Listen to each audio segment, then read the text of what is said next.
This is GT racing right now. He's got traction, he's got everything outside of both of them! Maloney! Oh, he's taken Anderson! Anderson's up top! Oh my god! Oh. Big crash! Oh my goodness, half the field's gonna get rolled! Sexton very close. These guys are want to make their way through the field very quickly. Oh, there we go! Oh no! That's massive! This is it! This is over! I can't believe this! Oh my god! God, what?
It's time once again for the Geodesic GoPro Championship here on the iRacing Esports Network. This is a SimSpeed TV presentation. My name is Reese Gardner. Joining me in the commentary box tonight, David Haynes and Jay Kennedy on cameras. David, we come to the next round of the Geodesic GoPro Championship after a quite frankly crazy round at Montreal last round. We come to the Circuit de Barcelona-Catalunya for this next round of the championship. The historic layout, very fast, very flowing, very long circuit, and a lot of space for some very excellent GT racing.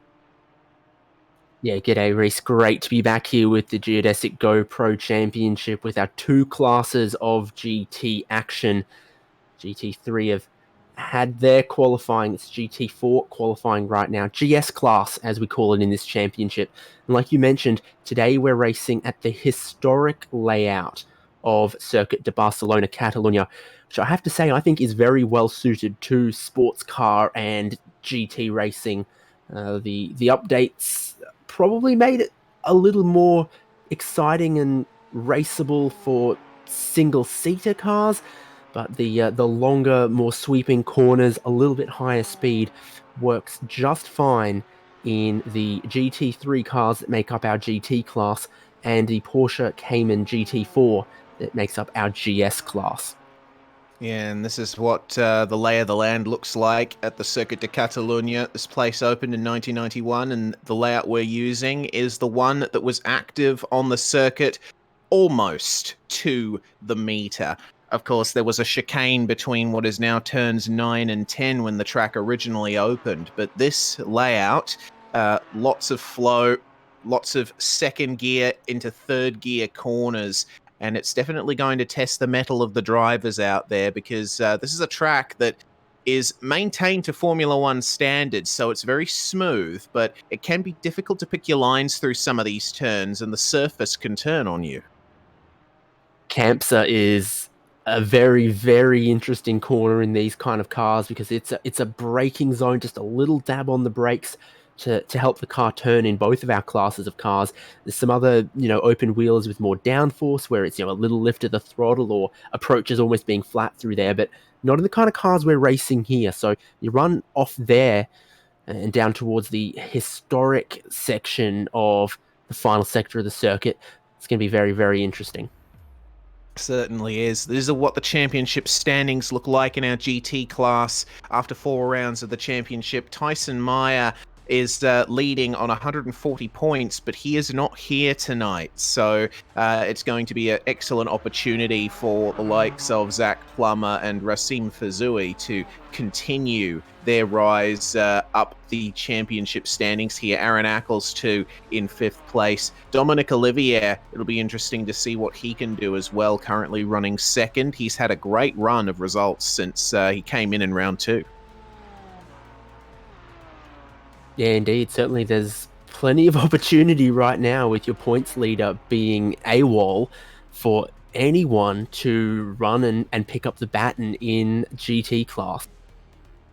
Yes, indeed. And the GS standings, it's a similar situation, David, because we are currently missing Brian Lockwood, the points leader. He's pretty much dominated the season so far. And Justin Tipton, his teammate, has taken many, many podiums. Andrew Caron and Marcus Deck should be contenders, but they've had worse luck than most would probably say they deserve. Yeah, well, it's been hard to fault Brian Lockwood and Justin Tipton on every single front of both their pace out on track, but also every single race that's been down to the wire on the strategy. They've absolutely nailed it with the safety car at VIR, with the fuel strategy at Barber, and then also 2 weeks ago at the last round at Montreal, they also nailed the strategy there where Lockwood just had a much stronger pit stop, much stronger in-lap and out-lap, and broke away for the lead there. So be interesting to see what happens in that power vacuum in GS class here at round 4. Yes, indeed. Currently sitting on pole in the GS class here at Barcelona is Andrew Caron on a 1 minute 49.202. The GS class are currently finishing up their qualifying session, and once they are done, we will move forward into the 75-minute race here around the Circuit de Catalunya. And 75-minute races, mostly in this championship, something that we really like here at SimSpeed, really spices up the racing, because the GT class has to pit once, but it's entirely possible for the GS class to go for an entire race without pitting. I don't think we'll see that here, David, because there's just so many straights here at Barcelona. Most of the lap is full throttle, so if someone can pull off a no-stopper in either class here, I think it'd be a miracle. Yeah, indeed. We saw most of the GS class manage that at Barber. Barber's a corner, though. Corner. Well, Barber's a lot of corners, and that's exactly why it was possible. We didn't see anyone do it at Montreal. We wouldn't have seen anyone do it at VIR in a 75-minute race without the safety car. So, yeah, I can't imagine with the long back straight and with the pit straight here where you have time to write a novel that the fuel consumption is going to be at all possible. Yeah, of course. This is the pole lap from Racine Fazui in our GT class, and we'll be able to ride on board with him here and see what it's like to take a lap around the classic layout of the Circuit de Catalunya. Well, David, when you said you had enough time to write a novel down this front straight, you weren't lying.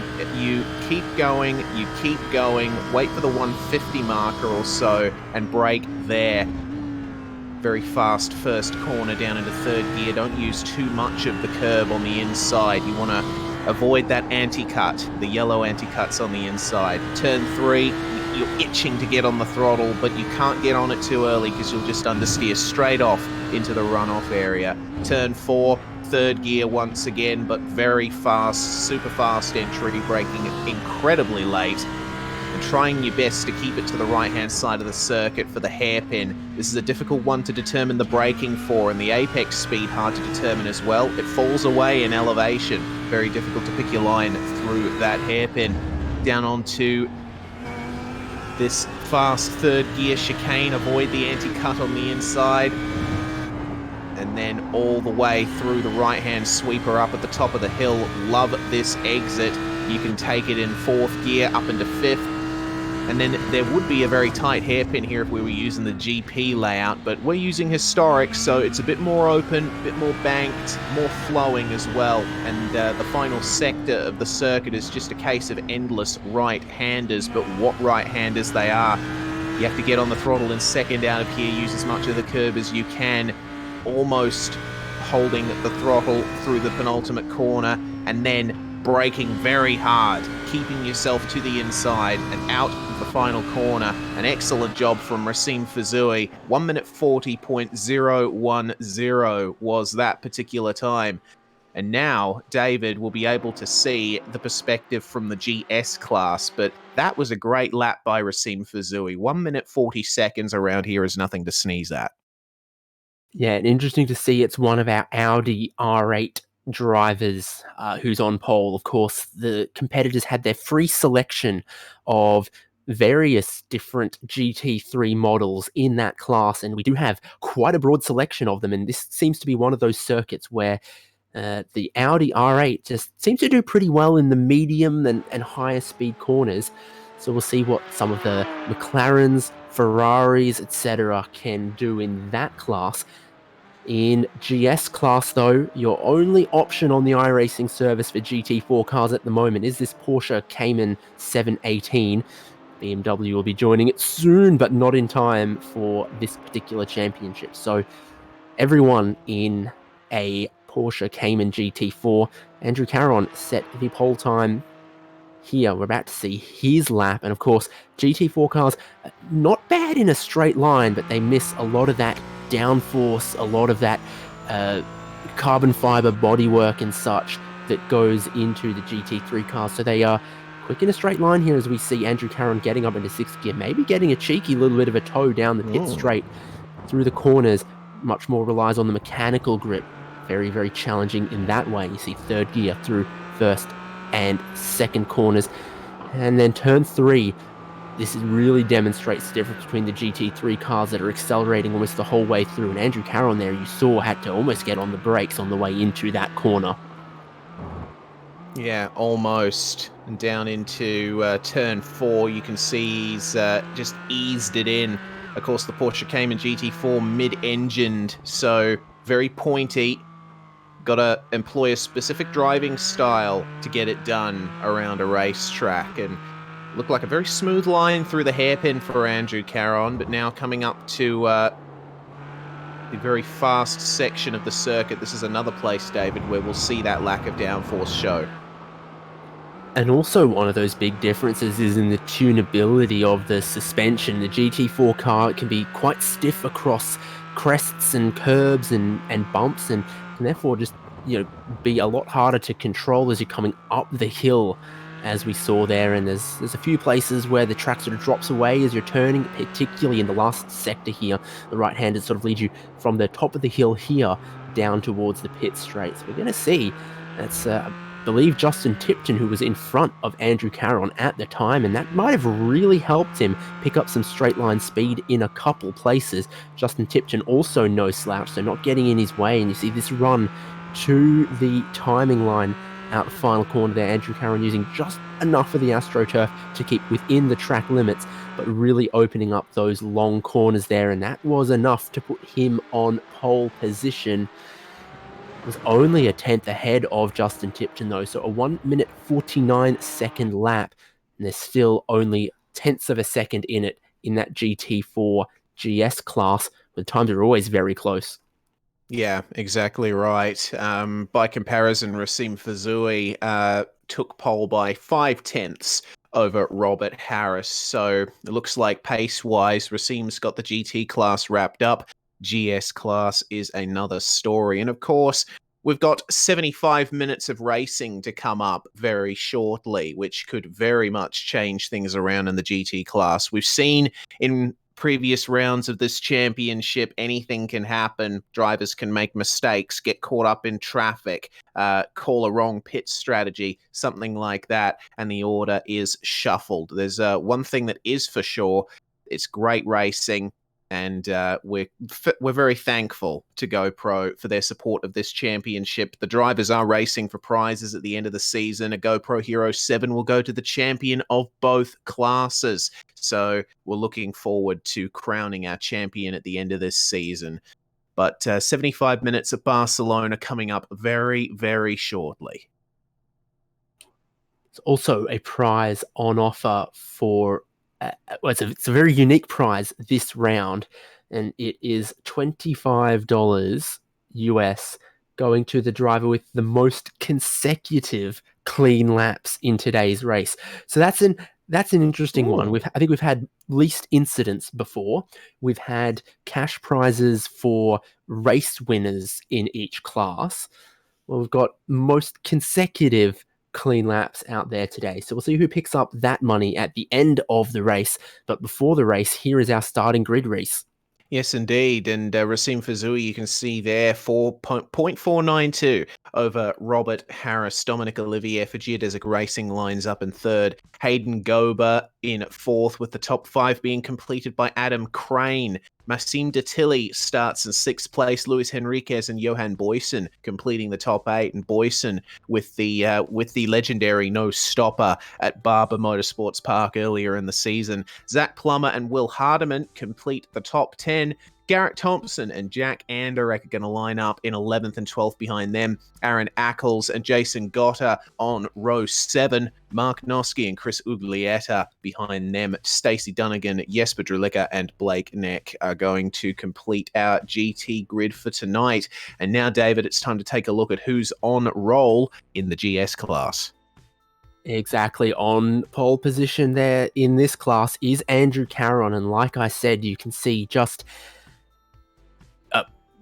well, that is less than a tenth of a second ahead of Justin Tipton, who's going to start alongside him. So I think those two are going to be the ones to watch for the battle in that class. Behind them, you've got Marcus Deck in third, got Alan Powell in fourth, Giovanni Romano in fifth there, Graham Sanders in sixth, Sam Holden in seventh. We might see a little bit of him for Big Bone Racing in today's race. And Jeff Sexton in eighth there. See Chris Roberts in ninth. Two drivers who may start the race, but we did not see a qualifying time for, was David Browning in 10th and John Botifer in 11th. So we'll see if those guys are in today's race. Certainly in the paddock area, but we didn't see them set a lap in qualifying. Well, hopefully we do see them take to the grid, because it would be nice to have a couple extra cars in the GS class here. But in terms of traffic, I think the GT class would like a few less GT4s out there. Here's Jack Anderek having a little pre-game pump-up session, I guess, before the nerves out. checker flag drops. Yep, get Have the a nerves stretch. out. One of our GT class drivers, Jack Anderek, in one of the Audi R8s for Action Sim Sport, if I'm correct. Sam Holden, like I mentioned, driving a GT4 Porsche in the GS class for Big Bone Racing. You can take a peek at his sim rig there. We'll probably check in with him during the race as well, see how he's going. Thank you so much to those drivers that make their webcams available to us to put in the broadcast here so we can have a peek into their world. All sorts of drivers in all sorts of locations around the world racing together on iRacing. Yes, indeed. Fourth place starting Hayden Gober in his space there as well. These are the conditions that the drivers are going to be dealing with. It's a nice, cool track, actually, in this virtual part of Spain. Only 21 degrees, and it looks like it's early in the morning as well. So the drivers have a lot of grip at their disposal in once the tyres get up to temperature, but before that point, it's going to be a knife edge. Remember, we're running NTM V7. Things are a bit different now. Yep, certainly. So one thing to expect is on a partly cloudy day like this, starting in the morning, the track will heat up, the grip will go away from the drivers a little bit. Typical strategy in these 75-minute races, though, where everyone starts with plenty of fuel, is just a splash at the pit stop and no tyres in either class. Only really see them taking tyres when they need to take a lot more fuel on board with it as well. So that is one to watch. Another little thing to point out, our $25 going to most consecutive clean laps, sponsored today by Tow King, I believe a towing service in Adelaide, if I remember correctly. So it's good to have them supporting some little prizes on a race-by-race basis, keep everyone with something to fight for in every race. We also have our eyes on the big picture of the championship. We do indeed, and we're starting to get towards the pointy end of the season. So with Tyson Meyer AWOL at the moment and uncertain on whether he's going to come back, that championship fight in GT could be blasted wide open, and I cannot wait to see how things stack up after this race at Barcelona. The pace car moves away. We're starting in the final sector of the track.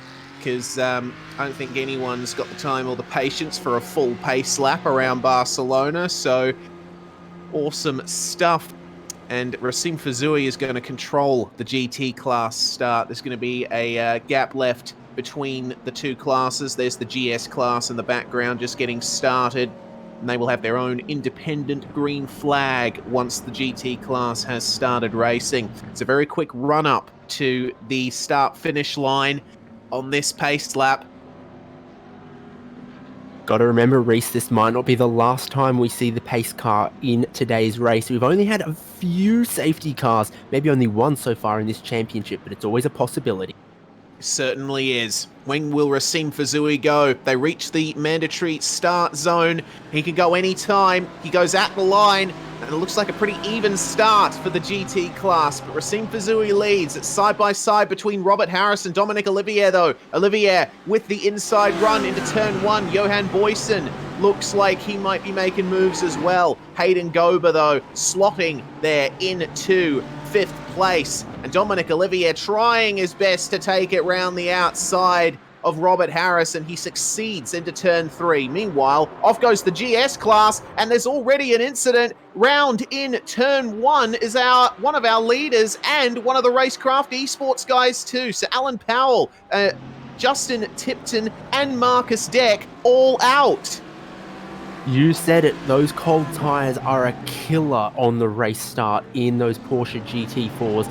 Very, very slippery indeed. The guys have arrived at probably our fastest turn 1 so far in this championship, and 3 of them have been caught out. We did have all 11 GS class cars take the start, including our drivers without the qualifying time, so a strong grid in both classes.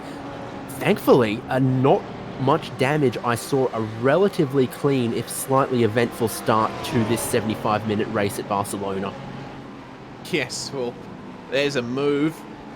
Looks like Hayden Gober with, Zach Plummer, my apologies, passing Johan Boyson for 8th place, and Boyson's got more to contend with here with Will Hardeman around the outside in the Mercedes. Race Control is reviewing the incident in the GS class, and potentially Andrew Caron could be in trouble. I wonder if when things calm down, we could grab a replay of that GS class start, because I think there might be a few things to pick apart. But up the front of our GT class is Racine Fazui leading, and there's Robert Harris defending hard from Adam Crane, who seems to have gotten a great turn of pace. Yeah, Crane's already gained 1 position, and then he's forced Robert Harris into a less than comfortable position here. He's trying to go around the outside of turn 3. That might not work, but if he has momentum, he can always look to the inside of turn 4 and have a look. He does. Ooh. And my goodness, Jesper Drilliker there putting on a show in the McLaren. He might almost fall into the grass with the GS class field. He's had a tough start.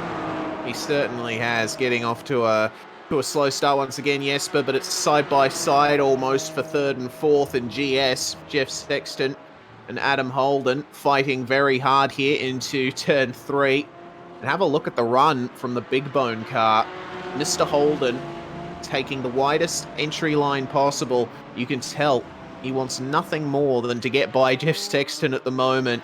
There's plenty of overtaking opportunities around this circuit, but passing in this Porsche GT4, easier said than done. Yeah, you get a little bit of the slipstream. This is a little bit of a problem there for Sexton. He has a wiggle turning in, gets some of the curb on the outside, and he goes back a spot. Holden up into 3rd. We saw his he's got his racing gloves on, and he's got his game face on too. This could be bad news for Sexton. He's got Giovanni Romano in the purple car right up behind him as well. Sexton had a little bit of problems in qualifying. Nearly joined the wrong group. Was out on track when maybe he shouldn't have been. He's managed to get past that one. Whoa, he has a dive there, and it does not pay off. Oh, a little bit of contact. That has left the door wide open for Giovanni Romano, who will go through and take that 5th place. That 4th place, in fact. So, right there into the final turn. And we've got a building optimization systems replay here of an incident for Johan Boyson. Looks like looks like a slowdown. He might have taken a bit too much curb in the penultimate turn, so he's lost a huge amount of positions all the way almost to the back of the field in the GT class. Yeah, another great build optimization systems replay, and that was exactly my thoughts as well there. You know, we're taking the historic layout in the final sector there, and now the inside of that penultimate corner is thoroughly paved. The line that you must not cross is kind of blurry, I guess, in that segment there. It's, you know, there's some painted lines down, there's some cones, but it's all pavement there. Yeah, certainly is. Makes it a bit difficult to judge, especially when you're traveling at high speed in a GT class car that produces a bit of downforce to go with all of that mechanical grip. Jason Goddard, we're taking a look at in 12th place. And this is a driver who has made a few headlines in recent rounds. He's been involved in some great battles, gotten himself into some interesting positions in these races. He's currently fending off a group behind. And in terms of our GS class, the drivers that were involved in that first lap incident, Justin Tipton is still going. He's managed to get going in 7th place in class. Marcus Deck currently running in 10th. He has had a further incident and he's running a bit further back. Oh, and there we go. Race Control has just brought in a judgment. Justin Tipton has been black flagged. He's going to have a stop and hold penalty in the pit lane. It looks like he was deemed at fault for causing that incident lap 1 in the GS class. Now we have to see it again. There's a possibility he was too enthusiastic and too eager into turn 1 on lap 1, and did look like maybe some of those spins were assisted. Here is Justin Tipton serving that penalty. Easy to spot him for 2 reasons. One, he's the only racecraft car we have in that class today. Also, those pink rims, but yeah, not a good start for him, and now it gets a little worse. We're going to see how far the tape winds back. We might have gone back a tiny bit too far on this one, but we are going to be able to grab a replay of this. Tipton was in prime position to maybe even grab the lead of this championship before this, with his teammate in Brian Lockwood away and Tipton being second in the points. This is not how he's wanted to go. Oh, Tipton's penalty we're hearing is for a separate incident to this one, so on lap 2. So we'll see what's happened here. They've gone 3 wide at the start in the GS class. The jump from Marcus Deck there from the second row to pinch the gap, go up into first, but then too eager, has a wiggle and loses it across the nose. And then was it maybe a little squeeze there from Tipton? He goes around, so does Powell. So what's going on there? Yeah, an awful lot. I'm not quite sure how to pick that one apart. Just typical cold tire shenanigans on lap 1, turn 1 of a long race in these new tire modeled machines. Sam Holden and Giovanni Romano still continuing to fight here for 3rd place in GS, and Romano has had a great turn of pace in the last couple of laps, just slowly drawing up to the back of Sam Holden here. As the car Romano's been spending a lot of time driving in some sprint championships in this, and also some longer distance events. So yeah, here he is in 4th, having started in 7th and trying to size up a podium. He goes a bit deep into turn 1, but you can't help but feel that Holden might have cut it a little bit there. It's a deceptive and difficult turn 1. The track drops a little bit right before you turn in, and then like any chicane, there's sort of that balance in what priority do you give to the left-hander and the right-hander, or vice versa there. You know, sometimes you kind of want to set up the exit off the second section, and sometimes you want to prioritize the speed in the middle. Different drivers try and take it a bit differently there. I think that's the beauty of Barcelona being one of those circuits that has such a great flow to it. Mr. Boyson in the pit lane we're seeing, and it looks like that might be due to an incident potentially. We'll take a look. Johan Boyson coming through the final sector of the circuit, and it's sectors like this. Ooh, a lot of pitfalls there with grass on the outside, and that's what makes it historic. Yeah, for sure. Having grass having grass and gravel traps does feel almost historic to some of these Formula One circuits these days, but obviously that is quite the tough braking zone. Did look like, because we could see the brake lights, he might have been having some trouble a little bit before that. So it's a shame because Boyson had been a very interesting driver to watch in previous rounds. We are not devoid of other McLarens, including Luis Henriquez here. Does look like we might have lost Jesper Drilica though, so... Yeah, that's unfortunate. We've also lost Johan Boyson. Oh no, Boyson is back in the session now. Oh, have a look at that one there. Jack Anderek trying his best to fend off the Mercedes of Jason Goddard, but not successful. We've also lost Justin Tipton. He retired after he pulled into the pits to serve his penalty. This is the view from on board with Jack Anderek. You see the amount of concentration in his face. This final sector of the circuit requires maximum concentration.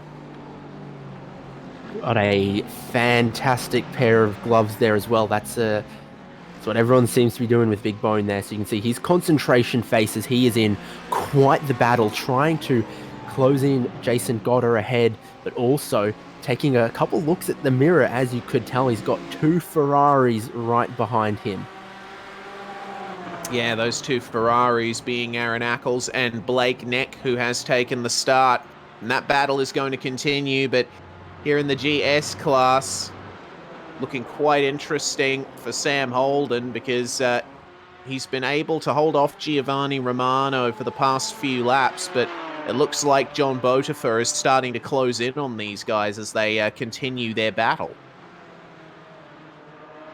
Certainly has been the case. Botifer was about half a second quicker on the last lap. I wonder to what extent these two battling has held each other up, or if Romano's maybe being held up in this situation. He's looking desperately for a way past, but you have to imagine with how long the pit straight is, you're not going to dive down the inside of either of these corners. You're always trying to set up that run off the exit here.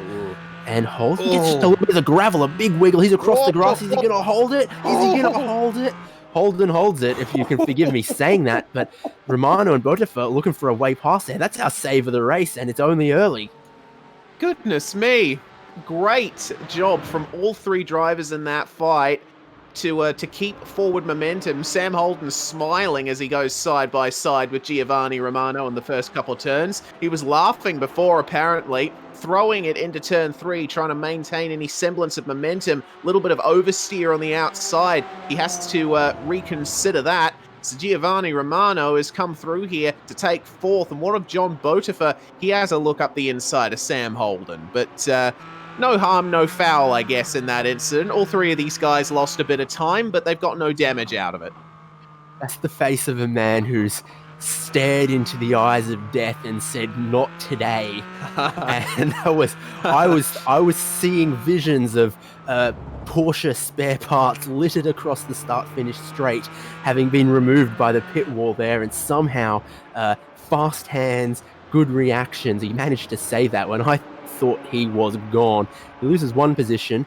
Romano's trying to scamper away here now. Botifer signing up for it as well. But also great work by the guys behind to not help him around, because if Romano had kept his foot pinned, he would have turned him around there. Yeah, for sure. Here is the onboard of the incident, just catching the grass of Sam Holden and fishtailing down the straight. And you see Romano behind him tap on the brakes when he goes across the line.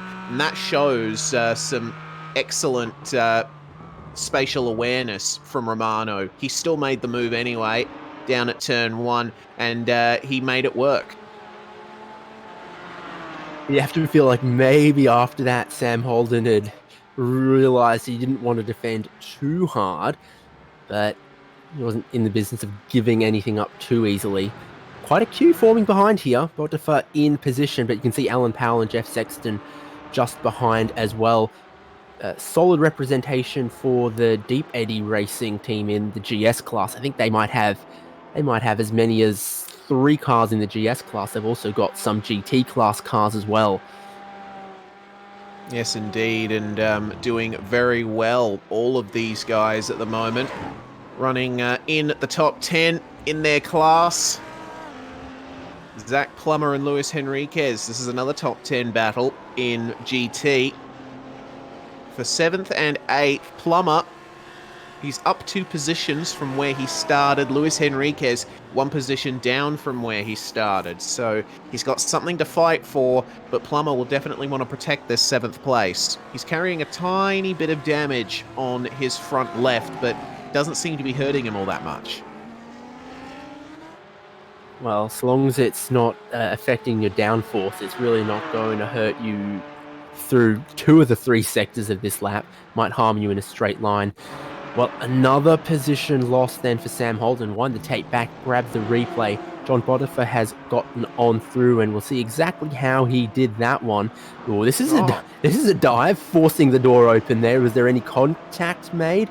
No, but then it looks like once Holden got a tiny bit of tires on the gravel, he saw how that went for him last time. So that is a unique move, but one you can definitely pull off if you get a good exit out of turn 4 to then switch back to the inside of turn 5. Yeah, good move from John Botifer to take that position. Rasim Fazui, meanwhile, untroubled in the lead. He has stayed there ever since the green flag dropped, but Olivier and Harris have switched places. 4th place now is Adam Crane. Maxime Detilly completing the top 5 with Hayden Gober and Zach Plummer, the 2 Action SimSport teammates, running in 6th and 7th. And Plummer still fighting off the advances of Henriquez with Audi versus McLaren. Very difficult to figure out what the strengths and weaknesses of each car around here is. The Audi has recently gotten a balance of performance update with... Blake Neck's having some fun behind this as well, though. Got Ferrari side by side for 3 corners in a row here. Neck went down the inside of 1, held the outside of 2. Now he's got the inside of 3, still has the inside for 4 as they're starting to catch some of that GT4 traffic. And yeah, for the first time, a lot of these GT3 cars making their way past the GS class. And I'm a little dizzy from that camera angle now, but I think he's pulled it off. Yeah, well, once I get my vision reset, I think he has pulled it indeed. He is now ahead of Aaron Ackles in the Quasar car.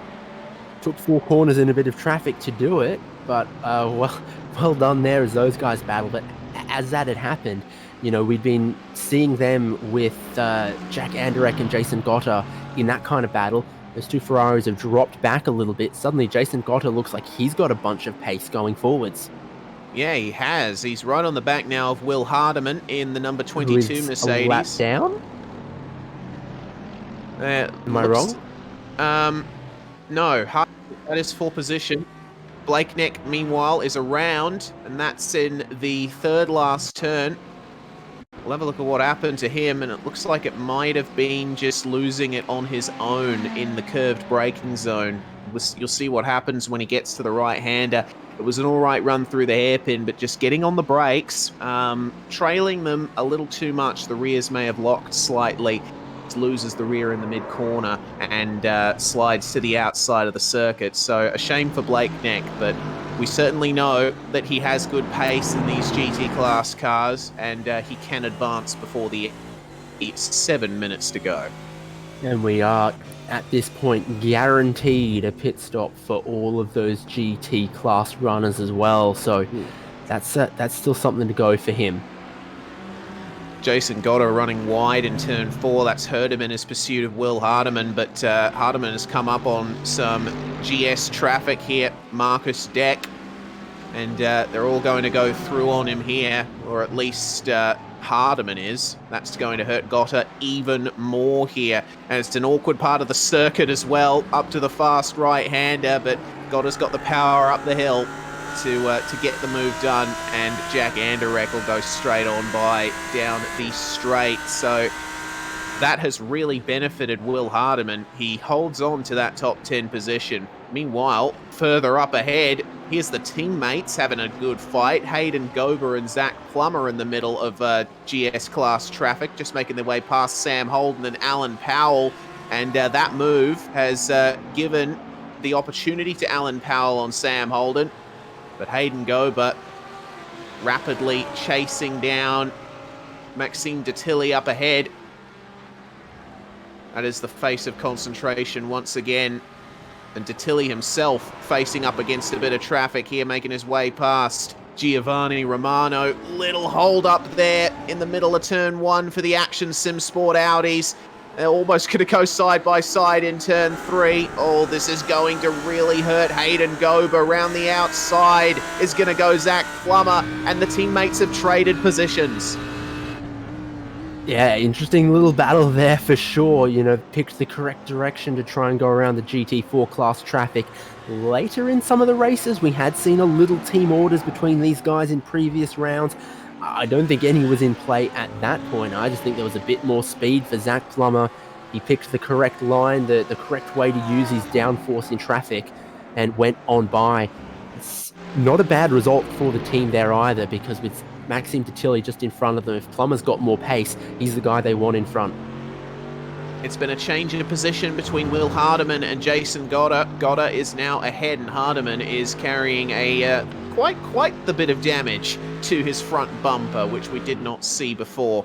So whatever that pass was, it was certainly an eventful one, and it looks like it might have been to do with traffic as well, making their way through the GS class. But Jason Goddard into the top 10 now. After starting in 14th place, he's making some good advances. Certainly is. It's possible to pick up some damage on your car just from some of the curbs around here. Hardiman just sneaks his nose down the inside of the final corner there. Might give him a run back indeed, as these guys work their way through the traffic for the first time. Hardiman doesn't seem to be hurting his straight line speed too bad. He's still pulling on Jason Goddard, has a bit of overlap to the inside down into turn 1. That's what you want. Is he braked deep enough but well enough, I think. Good job there by Will Hardiman. Pulled that up, measured it to perfection. Yeah, look, pretty textbook from Will there, and Jason Goddard, being the experienced racer he is, saw it coming and decided to let it go. He's managed to get by before he can do it again, but that is the battle for the top 10 in the GT class. In terms of the fight between Plummer, Gober and Enriquez, they're all together on track now, battling for 6th in GT. So the Action Sim Sport Audis have switched places, but Enriquez is still the same. He's still pressuring them lap by lap in the McLaren. Yeah, certainly we've seen some tracks where the McLaren has looked very, very strong indeed, included Barber. We'll see, maybe it's not the strongest here around Barcelona, but there'll be some other circuits later on in the calendar it might be strong at again. That's one of the added intrigues of the GT class, is the drivers pick their car at the start of the season, and then they are committed to that particular car. You've got to look at the whole calendar of 8 rounds and decide which car suits your driving style. And maybe you'll have some rounds you're not so strong at, but then you've absolutely got to maximize when you come to the circuits that do suit the characteristics of your chosen vehicle. Exactly right. The GS class has no such worry, all driving the same car, and Sam Holden, who we're right on board with, is currently in pursuit of Jeff Sexton. And Holden will be wanting to make some more moves forward imminently, with Sexton starting behind him on the grid. So Holden with something else to fight for here. And we'll get a good sense for how strong the draft is behind other cars around this track. Looks like Holden was able to gain a few tenths at least down the straight, but of course the closer he is, the stronger the draft is going to be. It's not going to help him any through these long flowing turns though. It looks like Sexton might have just overcooked it a little on the exit of turn 3. Easy to do in a car with lots of mechanical grip and not much downforce like the Porsche Cayman. So now Holden right on the back of him. Totally different lines into turn 4 there as well. Very early turn in from Sexton, later turn in from Sam Holden, and again different lines at the bottom of the hill as well. Someone is around, mostly out of harm's way, trying to get it facing the correct way. Mark Noski, indeed, as you say.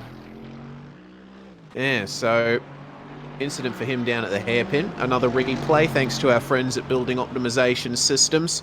It looks like this was something that happened all on his own. Just a bit too much brake on turn in and get the rear end loose, not much recovering it around a corner that is a little off camber, a little downhill. It's a difficult corner anyway, that hairpin. Very misleadingly difficult.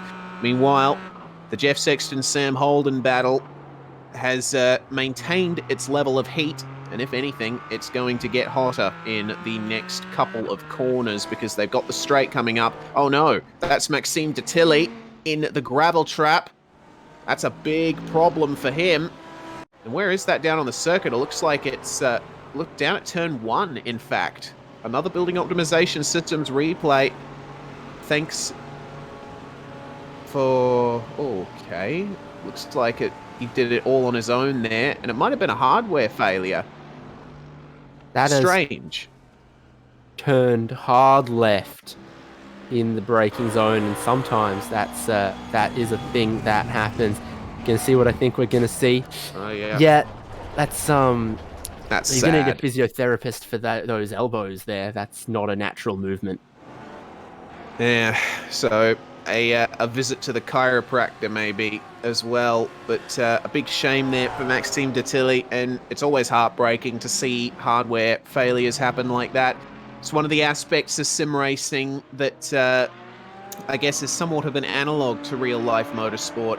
When you're racing in real life, you know, you have suspension failures, you have a camshaft failure, one of your pistons blows probably. But in sim racing, you don't have to worry about any of that. What you need to worry about is how your wheel, pedals, and PC are faring, and sometimes they can bite. Sometimes you got to worry about your ISP as well. True. Especially if you live down here. Well, I mean, yes, yeah. I think it's also a problem for some other people all around the world. I do remember a time there was a German ISP that used to reset people's connections at 3 a.m. Oh. And some endurance races, everyone on that ISP would get kicked in the middle of the night. Oh, no. So they had a great internet, 23 hours, 59 minutes of the day. So that's painful. Yeah, I want to say something here, and draw no conclusions from it. 3 retirements in the GT class, all of them McLarens, and I want to say I think all of them for different reasons. Yeah, I would say so too. It's quite the interesting stat you pull up there. All of our McLarens now out, but I mean Henriquez is still running. Okay, yes. Not all saying right. all of our McLarens are retired. Myself. I'm saying all of our retirements are McLaren. Okay, right. Flipping it a little. But, yeah, Luis Henriquez is going to be the one bearing the torch then, flying the flag for the McLarens. He's doing all right, too, and up there in 7th place. He's still right on the back of the Action Sim Sport pair, too. So if there's one McLaren that gets to the finish today, hopefully it is Luis Henriquez. I have to say, concerning the McLaren, the guys that have driven it have largely impressed me over the course of this season so far. Of course, we keep going back to Johan Boysen's podium at Barber Motorsports Park, where he didn't pit, because the McLaren has the biggest fuel tank out of all of the GT3 cars. So this thing can go quite a bit longer than say the Audi can, for example. Not by any massive margin, but maybe just the tiniest bit more. If you were right on the knife edge of no stopping or something, then the McLaren's probably your selection. Great racing still. Jason Gotter has been a magnet for action. Jack Anderek starting to close him. Aaron Ackles still in the picture right behind as well. These guys have been doing this 20 minutes now. Yeah, this has been going on for quite some time, and Will Hardeman, just ahead of these guys, has started to gap them. So Hardeman's damage is not slowing him down at all. Jason Gotter, though, looking to try and defend here from Jack Anderek, potentially, because it looks like the Audi has the advantage over the Mercedes there. A 1 minute 42.776 for Jason Gotter. Jack Anderek was 3/10 faster on the last lap, so this is a potential move. We got to remember, though, pit stop phase will be coming up very shortly, and these guys might want to try and employ pitting earlier. Yeah, no fuel tank size restriction in our GT class in these 75-minute races. Typically, we expect their fuel to go about an hour, maybe a little bit less in some circumstances. Most of them do tend to go as long as they possibly can and then take just the splash, though. So we'll see when scheduled GT class pit stops start to happen. We'll also see when scheduled GS class stops start to happen. This is one of those ones you were alluding to earlier, Reese. Sam Holden closing up just a little bit further on Jeff Sexton, and Marcus Deck, I think, looming in the background as well. Yeah, looks like it. Of course, Marcus Deck starting nearer to the front in the GS class, but involved in the Turn 1 incident. Getting a slight tap from Andrew Caron after a short slide in Turn 1. So Marcus Deck on the up and up now, or at least trying to. Jeff Sexton, meanwhile, 1 minute 52.79. Sam Holden was 3/10 quicker than him on the last lap. So Holden, you can tell, has the pace to leap up into the top 1, 2, 3, 4, 5, 6 in the GS class. But they do have a bit of GT traffic to contend with here. It's Chris Uglietta in the BMW making his way past here, but that's not entirely clean. Holden went for the turn in, but Uglietta was there on the inside. So this is giving the advantage now to Marcus Deck, right on the back of Sam Holden. And Jeff Sexton doesn't have to worry for a couple more laps here, but look at Marcus Deck. Excellent run on the accelerator out of turn 3. And trying to look to the inside here. He pokes it through ever so slightly. There's going to be side by side on the run up to the hairpin. This move could be completed at the left-right chicane. Potentially could. Marcus Deck trying to strike while the iron was hot immediately on that. You can see the wheel arch pushed in just a little bit on the right-hand side for both of these cars. It's just happened for Holden, happened on lap 1 for Marcus Deck. He's not been able to complete that pass just yet. Certainly in position. Bounces all the way across the curb at Campsa, maybe up the top of the hill. He's going to have a try once again. Shows the nose, and it just hasn't quite been able to work out and seal the deal yet. Yeah, well, Sam Holden absolutely threw it into Campsa, and whoa, Marcus Deck throws it into the passing zone. That's going to give him the inside for the next right-hander. So it might have been a good move for him, but Sam Holden, with a bit too good of acceleration up the hill, just slots right back in ahead. This is not over, though, for Marcus Deck. This could potentially be a turn 1 move. He won't be able to make a pass in these last couple of turns. Final corner's been a little bit of a bogey one for Sam Holden. His exits maybe haven't been that strong. They've been a little wobbly at times. Deck's not nailed it either, though. Interesting. We'll see how strong the slipstream is down the pit straight. These cars, of course, get up to their highest 6th gear on the run down towards turn 1. Not enough. Yeah, not enough for now, but Sam Holden running wide in turn 1, which has brought Marcus Deck right onto the bumper once again. So rinse and repeat, rewind, David. We're in the same place we were last lap. Maya Holden not getting out of sorts on all of this, so it really looked like move completed early. No, that is not going to be move completed. That is contact between Sam Holden and Marcus Deck. Looked like Deck just threw it there into turn 4, pushing Holden wide. Fortunately, neither of them came off too bad out of it. Holden, a very good recovery to keep it on the racetrack, especially considering there is no tarmac runoff to save him. Yeah, and you remember the end of the back straight into the hairpin. Deck threw it down there a bit too hard earlier, and Holden just swapped back underneath. So he's been keeping calm and been unflustered, and that's let him stay ahead.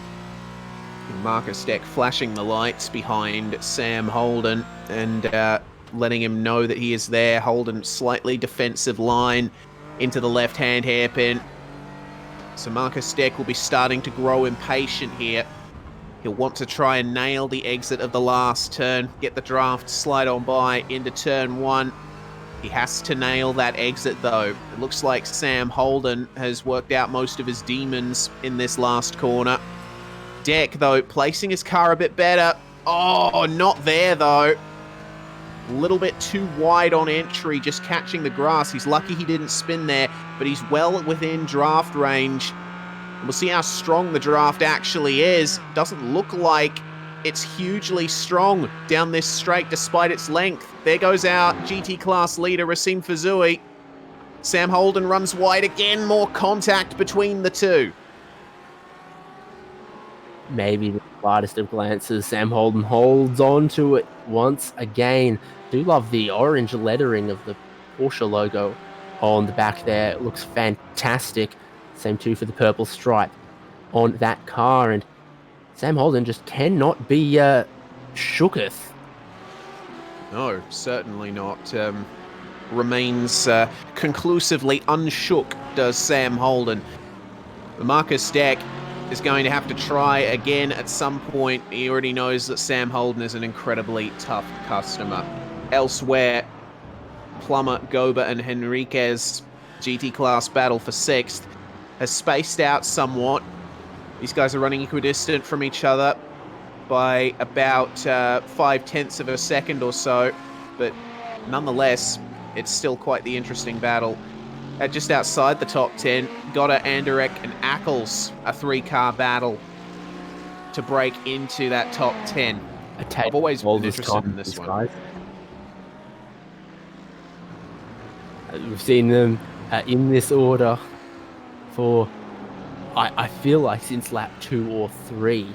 So let's see what happens. We get to the pit stops, see if someone can find another gear, see if maybe someone has a setup that manages the tyres a little bit better over a long run, and we'll see them start to come ahead in this particular battle. Just not sure what we're going to see that's going to break the state of play that we've seen now consistently for 30 minutes or so. We've got our first scheduled pit stop of the race. Marcus Deck has brought his GS class car into the pit lane. So, little splash of fuel, and he'll be hoping that if that pit stop's been completed successfully, he'll be able to leap past Sam Holden when he takes his pit stop. So this is where Deck is coming out, just behind the fight for 10th place in GT. Jason Goddard continues to hold on to it. 1 minute 42.6 his last lap. Jack Anderek almost equal, just a few thousandths of a second faster. And a 142.6 as well for Aaron Ackles. The pace is incredibly even between these guys. Certainly is. I also wonder if for Marcus Deck, he just didn't look like he was closing much in the slipstream at all. I wonder if there was just a little bit too much bodywork damage. Maybe when they fueled it, they also took the pry bar to a body panel or two here or there or something. Maybe he was just getting frustrated with the lack of straight line speed in that car there. Perhaps. We'll have to wait and see if that's worked out all right for him, because at least on my end, he is still carrying a few dents on his front right quarter as Marcus Deck. So we'll have to wait and see on that one. But the battle with Jason Goddard and Jack Anderek continuing to heat up. Anderek seems to be advancing at the moment. Goddard trying his best to maintain 10th. And he's put on some great drives in this race so far, but we know how competitive Jack Anderek is, and it may just only be a matter of time. Might come down running in second place. With what looks like a mistake for Racine Fazui on the last lap, and just as I clicked to him on my end, the wiggle through turn 4 as well. So our race leader potentially running into a couple of issues here, and the lead is now down. Also, as you can see, been a little bit of traffic as well for the leaders here. I'm not sure that'd account for Fazui being 2 seconds off the pace last lap. Appears to have got it mainly back under control, not let Dominic Oliveira get too close. But yeah, Fazui had bolted away on lap 1 and held a couple of seconds in hand ever since then. Now it's not looking quite so safe, especially they're rapidly approaching their pit stop window, maybe in the next 10 to 15 minutes. If, for example, you're in a battle like we're seeing here, Goddard and Anderek, you know, you just don't know what the other guy's going to do in their pit stop, how much fuel they might have been saving, how much fuel they might need, especially when you're battling in different classes of car like this. If you're, for example, Jason Gotter leading this little battle in the Mercedes, you don't know what the fuel consumption is like for the Audi. You know that the rear tyres aren't good for the Mercedes if you're Jack Anderek seeing that big wiggle on power from Jason Gotter. Yeah, goodness me. Goddard really starting to get to the end of the usable life of his tyres, potentially, or at least into the less good phase, and Anderek decides to go for it into the pits. As we were just talking about, he's decided it is time to get back in for that fuel stop, see if he can jump Gotter in the pits. Meanwhile, the battle for third in GS, Romano and Botifer. Romano has had an excellent turn of running in this race, running in a podium position in the Lavender Racing Porsche. I'm very impressed with him in this one. Yep, doing very well for himself, dodging some of that lap 1 carnage and continuing to move forward after that as well. Botifer has matched his pace and been a teeny bit quicker over the last couple of laps as well. So while Andrew Caron has bunch in hand in the lead and Graham Sanders looking strong in second, these guys are battling over third. It looks like last bit of traffic has come through. And Andrew Caron to Graham Sanders, that is the gap right there.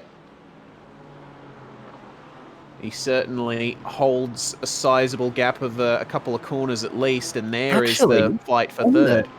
On the last lap around, Romano and Botifer were faster than the top two, so it's actually, starting to compress a little bit in the GS class field, just subtly. And that's good to see. Obviously, you've seen from this camera angle, so flicking back and forth, roughly an approximation of what the gaps are like. So Caron's got a little bit in hand, but if I'm Graham Sanders, he's actually being closed in by those guys behind as well there. That's one to watch. You cannot fumble that pit stop whatsoever if you're Graham Sanders, who only has, 3 seconds or something over a battling pair behind. Yeah, we'll have to keep an eye on Romano and Botifer over the course of the last half of this one, as we take a look through. Yeah. The pit entry is more difficult, I would say, on the historic layout than on the Grand Prix layout. You're approaching that pit entry at much higher speed with the historic layout, and there's grass and walls in that pit entry that you've got to try and take at some semblance of racing speed as well. So, pit entry is always an interesting one, and I think more so at this historic layout, historic layout of Barcelona. I agree, absolutely. Much faster entry, because on the Grand Prix layout, the modern layout the Formula One uses, there is a chicane before the final turn. The approach is much slower. You're basically accelerating into the pit entry, as opposed to braking and desperately trying to keep the grip on your front end. Oh no, there's a wall. So these drivers do have a lot more to contend with at the historic layout, but I think it just encourages a bit more care and a little bit less pushing the envelope, so to speak, into the pits.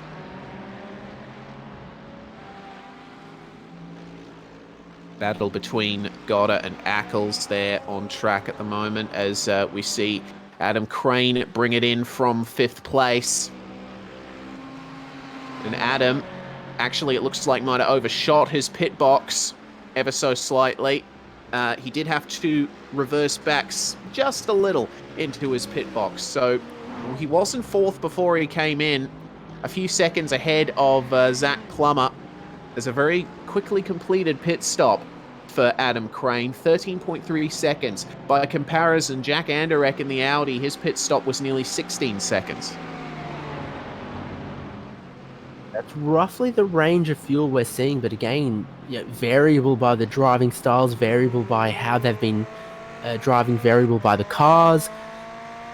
So for some of these close battles, if you see a 15-second stop for one, a 13-second stop for the other, that is a big jump to make through the pit lane if you're racing someone within a second out on track, approaching time for those pit stops, as it is for Gotta and Ackles, who need to be wary of the fact that Jack Anderek was in their pack and then pitted a little early. If these guys battle each other, they might be letting Anderek do the undercut.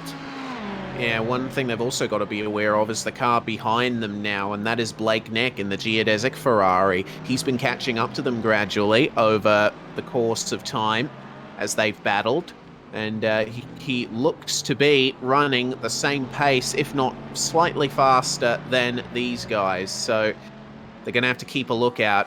Either that or bring it in as soon as they can. That is a very interesting place to get some traffic in the last couple of turns, as Henriquez now in the draft of Goba.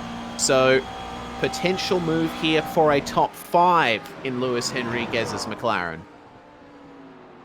McLaren's always been a pretty strong car in a straight line with that turbo V8 that it's got.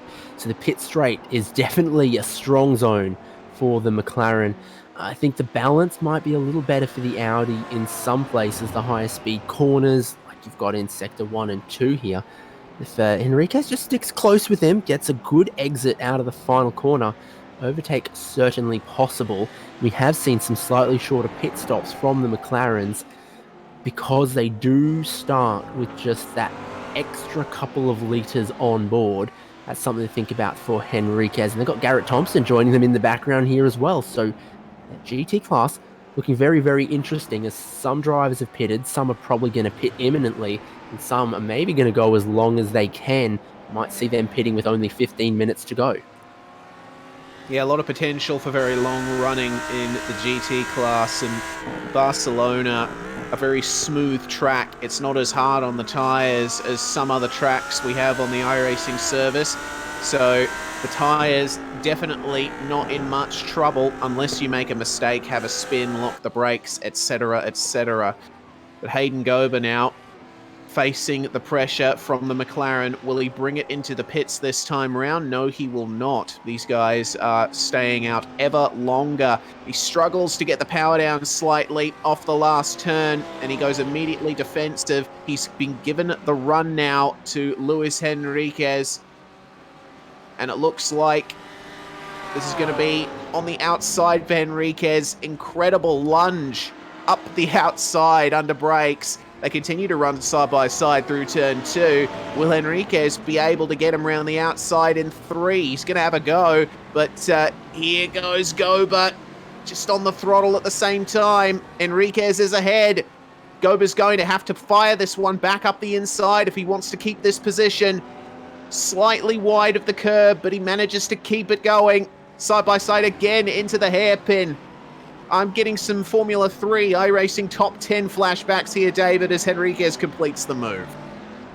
That was our finest hour, but that was also a great move there. Took a couple corners to get it done, but I think once you get to turn 5 there, it's a long enough corner and a tight enough corner as the traffic.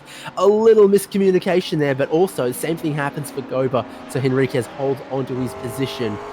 But yeah, close stuff, fair stuff between both of those guys. Nothing to be ashamed of there with Hayden Goba, who tried to hold his line, raced very fair indeed, gave room where it was needed, but didn't give up on it. And Henriquez, the stronger driver at that point. Great to watch.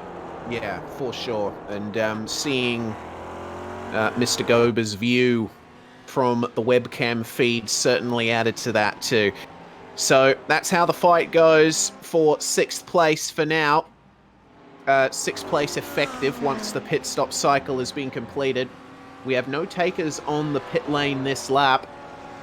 Marcus Deck remains the only GS class car to have taken a pit stop so far as these guys continue. Loved Henriquez going down the front straight, weaving a little bit closer towards the pit wall and then back onto the conventional racing line. And the two drivers immediately behind him following in lockstep, playing a little bit of Simon Says in the draft, because that's how important it is. A very high speed run towards turn 1. You want to pick up as much of that slipstream as you can. Henriquez is fully aware that he's leaving a slipstream behind him, trying to keep Gober and Thompson behind. He was doing that little weave. Those guys were very, very wise to it. Yeah, certainly were. This battle's going to continue for a very long time to come, I feel. But it looks like it is the closest battle out on track at the moment. Everyone else just in that mid-race phase where they've gotten into the rhythm.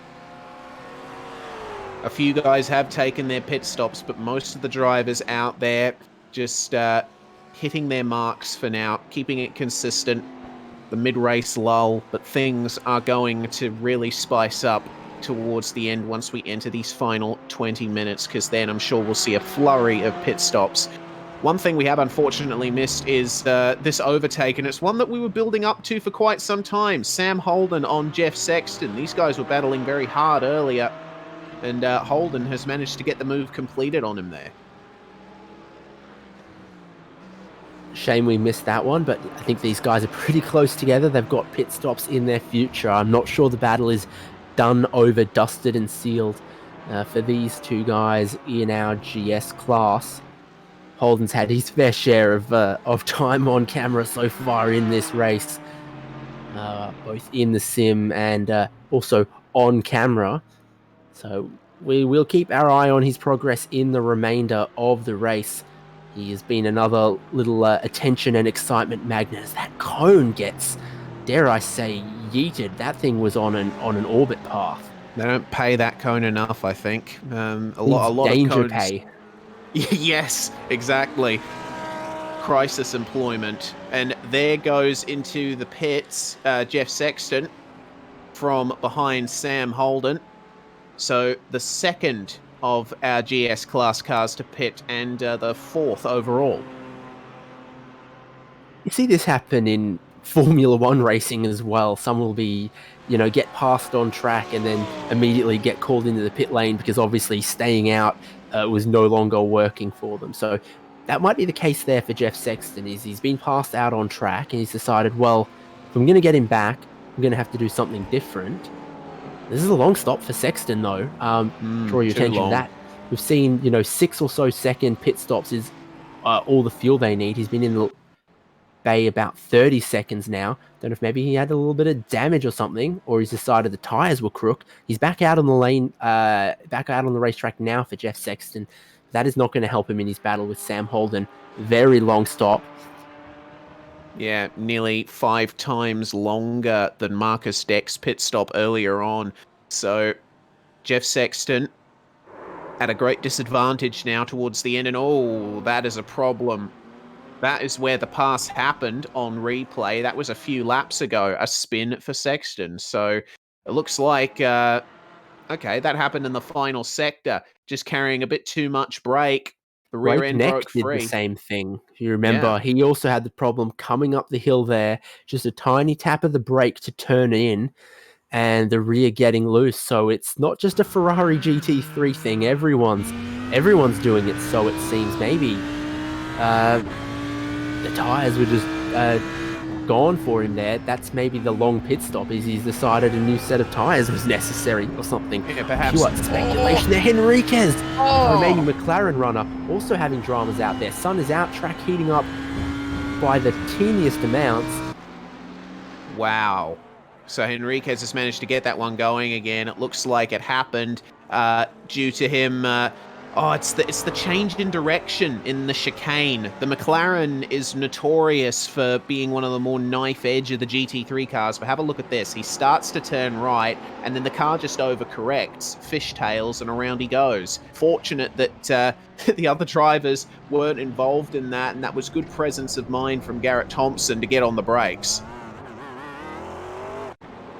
And then I think he's just stood on the brakes at the correct time to avoid rolling back into the wall, but it got close. Oh. That's a kiss, I think, maybe. A respectful one at that. Little tappy tap. Yeah, I don't think any damage on the McLaren from that one. We don't want to lose Luis Henriquez, otherwise, we'd have to We'd pull have them no all out for the McLarens. McLarens. Exactly. No flamey boys. No, and that would be a very sad day indeed. Have a look at that flamey boy right there. Oh, God, it's getting a bit cold down here in Australia recently. I would like to put my hand somewhere near that McLaren's exhaust, warm myself up. Yeah, fantastic. Off throttle, on the brakes. More pit stops, this time from Blake Neck. He's going to rejoin near one of his fellow Alpine Stars Geodesic livery cars, but in a different class. So a couple more drivers going for the pit lane. Not Giovanni Romano or John Botifer yet. And you have to wonder here, the number of laps Botifer has spent behind might have saved a little bit more fuel than Giovanni Romano. We saw that was the winning strategy 2 weeks ago in the last round at Montreal. Is difficult to pass on track, but if you just ride behind someone, save a little bit of fuel, cut an 8-second pit stop down to a 6-second pit stop potentially, that can make all the difference. Yeah, great point. And especially at Barcelona, a track that has much of it spent at full throttle with a long drafting section down the front straight. That is a very good place to get off the throttle early and save some fuel, especially down the hill as well, out of Campsa towards the hairpin. Another place you can do that. So Botifer, we think, just biding his time for now. More pit stop takers. Zach Plummer. I'm seeing, I think that might be Sam Holden taking his pit stop. Long there stop it is. Too. 30 seconds. So Holden and Sexton with long stops. Deck and Powell with the fuel only. So interesting. I guess we'll see what the prevailing strategy is there. But if you were planning on taking tyres, surely you'd do it closer to the halfway point rather than doing it with 20 minutes to go in a 75-minute race.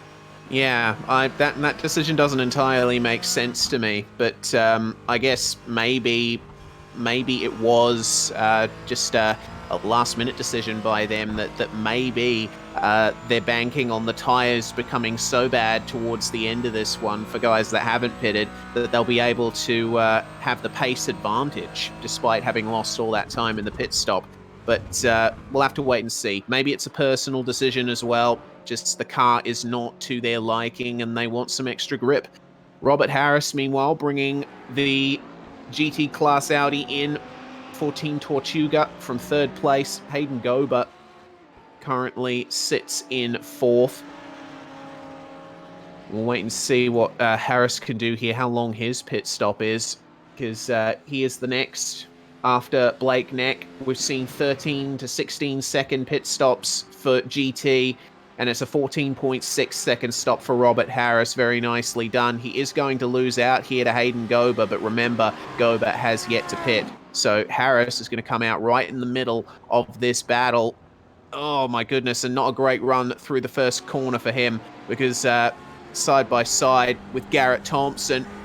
But Harris, we know how quick he is. He'll get those tyres back up to temperature very quickly, and he'll be able to continue on in that high position he's been running in. But Henriquez, we briefly saw bringing the McLaren down onto pit lane. He is off and away, and for him, it was a 13.3 second stop, so that's tied for quickest pit stop time in GT. He's going to come out just ahead of Blake Neck, so that timing's worked out well for him, I think, as well. These guys going to battle to the end. A bit more side by side here. Not what you want if you're Aaron Ackles, having to go side by side through that section there in his pursuit of Will Hardiman.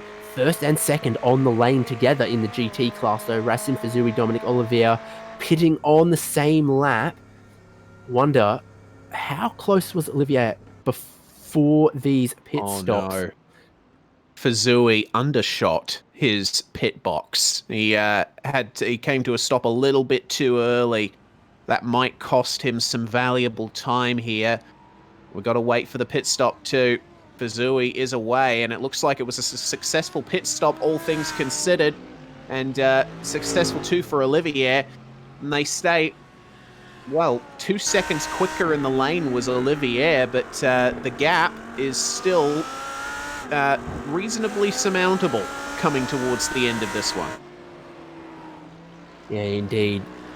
Whole raft of other cars on the lane as well. Got Garrett Thompson, Aaron Ackles, Jason Gotter, Chris Uglietta as well.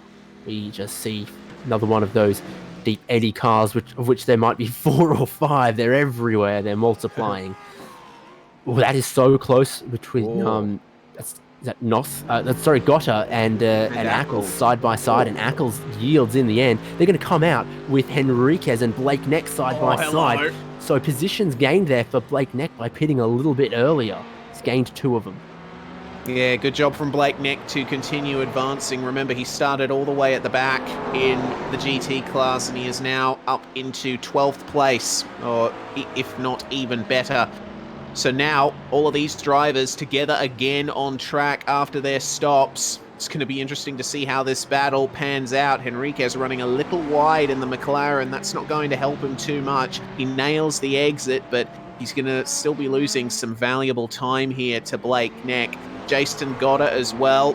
He's run consistently at the end of the top 10, and now he's in a great position to go to the very end. In our GS class, though, David, Graham Sanders and John Botifer. Looks like it's not gone well for Sanders. He lost a spot on the last lap. Yeah, indeed. It's near 7 seconds off the pace. That is that would suggest an excursion of some kind that you'd need a permission slip for an excursion that size. Oh, that is a spin and a half. It's obviously taking him a little bit to get facing the correct way again there. So Sanders loses out to Romano and then comes so close to losing out to John Botifer. In the end, doesn't quite do so. Well, Giovanni Romano will be very happy with himself as Hayden Gober comes out of the pits. Hardeman taking his stop as well. It looks like Hardeman's stop reasonable in length. Hayden Gober currently has the no, he does not have the quickest pit stop in the entire class. That honor goes to Chris Uglietta with 11.6 seconds, but it looks like the vast majority of our GT field, if not all of them, have now toured through the pits. We still wait on Dramas some of our GS class runners. Spin for Will Hardeman on his outlap there. In turns 1 and 2, a little bit of traffic for him rejoining. Let's wind back the tape on the building optimization systems replay. You see that, whoa, so one of the Ferraris there, Aaron Ackles, did Ackles go off the circuit and then sort of rejoin into the side of him here? Not Ackles quite. at full racing speed, approaching turn 1, trying to swoop around the outside. Oh gosh, that's... He didn't leave the track. I think Hardeman might have just closed the door a little bit there. Yeah, Hardeman was taking his regular racing line. Ackles trying to hold the outside. And you'll see it here. Hardeman turning in right there, and Ackles is still alongside technically. He still kept his right side wheels within the white line, so Jay says, have fun, race control, and I would agree. That's a very difficult move to call. Yeah, indeed. I think for that one, you've really just got to wind it back from the helicopter shot and say, at any point, did Ackles have all 4 tyres outside the white painted lines? And if he did, he probably should have yielded on that one, and it was kind of a rejoin. If he didn't, then Hardeman's closed the door. It's made me almost more difficult by the fact that Hardeman was only just getting up to racing pace, and it was he was leaving the pit lane, so they had arrived into turn 1 with a big discrepancy of speed. They did indeed, and for those that race control in sim racing is an incredibly thankless job, and it's something that the guys at Geodesic Racing have done very well over the course of this championship. It's definitely a difficult job, and for us up here in the commentary box, we just call the action. We don't have any bearing on what happens there out on track. Race control has to employ their minds, all working together to try and work out what's going on in incidents like that. But this fight between Sanders and Botifer continues as Mr. Fuzui, our race leader, makes his way through. Sanders seems like he's managed to hold his own nicely despite his earlier spin. Botifer, though, keeping up that constant pressure. And back to your previous point, looks like race control today is Carlos Villa, Corey Roon, and Miguel Vigo. So those guys reviewing the action, gave the driver's briefing before the start of the race as well. Very, very proactive in running this series. And it looks like they are currently reviewing the incident between Ackles and Hardiman. So we'll see what decision is made on that. Oh, that's a problem for Gotta. Off into the gravel trap and at a standstill. What has happened to him? He was one of our great cars to watch in a fantastic battle. He's coming into the final sector here, Oh, no. little wide, little gravel. Oh, nasty run over the yellow curb. Nose first into the wall. I think he's tried to get it going again. Maybe the motor's let go or he's realized how much damage was on that car. That is, that's the historic layout. Yeah, and what hurts the most is he was actually past pit lane entry at that point. He couldn't get back across to get into the pits, so I think that's why he's decided to pull that one off the circuit. Big shame for Jason Gotta. Meanwhile, Graham Sanders has brought his GS class car into the pits as Blake Neck chases down Luis Henriquez. I think we're going to see quite a few more of the GS class cars on the lane in the coming laps. We're within the final 10 minutes of this race. We'll see if there's anyone who can no-stop this in that class, but I very, very much doubt it. Always open to be proving wrong. That's why I phrase it like that. Yeah, great battle between our mid-engined turbo GT cars here that we've got. V8 for both of them. A little bit more displacement for the Ferrari, but it lacks that rearward-facing Flammenwerfer. McLaren for Henriquez holding its own. Do you know what? I saw a McLaren 650S on the road on Wednesday. The very metallic-looking wrap on it. No flamethrower. I felt ripped off. First time I think I've seen a McLaren like that out on the road in a while. And just... Yeah. What's the point? What do you spend your money on for? Yeah, what do you spend your money on? If I'm going to hand over 6 figures for a car, I want fire! Goodness me. Sam Holden and Jeff Sexton coming together once again. Sexton on a recovery drive, Sam Holden as well. After both of them having made mistakes earlier on in the race. But this battle for 7th and 8th in our GS class certainly not over between these two. Less than 10 minutes to go. Time is running out for Jeff Sexton to secure 7th here. Yes, certainly is. Both these guys were battling before their pit stops. Both of them had unconventionally long pit stops, and here they are back together once again. Sexton, I feel, has just gotten more and more confident as we've gone further into this race. Like we said, this is his first race in the championship, a late addition.